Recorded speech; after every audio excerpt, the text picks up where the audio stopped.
নিয়ে চলে যায়। এবারও দেখে যে ওর ডানা ঠিক হয়ে গেছে আর ও আনন্দে লাফিয়ে ওঠে।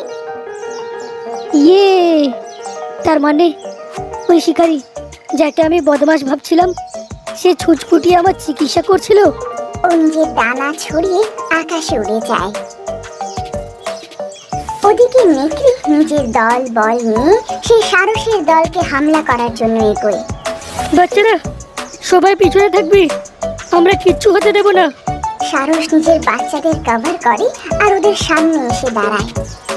ওরা জানতো যে ওরা কখনো জিততে পারবে না, তবুও ওদের সামনে এসে দাঁড়ায়। আজ তোরা সবাই মরবি। হঠাৎ তখন সারস ওদের সামনে এসে দাঁড়ায়।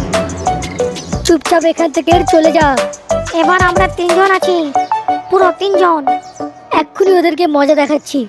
এটা বলে সারস আকাশে ওড়ে আর ওদের মাথায় ঠোঁট মেরে মেরে ওদের আহত করে দেয়। ও, এ তো আমাকে পাগল করে দিল রে।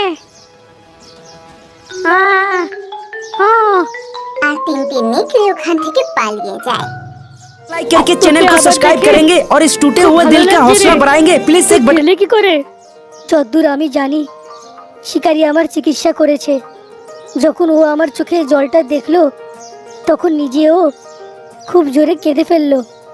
এর মানে সব মানুষের খারাপ হয় না, কিছু কিছু ভালোও হয়। সেদিন থেকে সারস আবার বাচ্চাদের দেখভাল করতে লাগে আর এখন থেকে ওর জীবন আরো সুখের হয়ে ওঠে।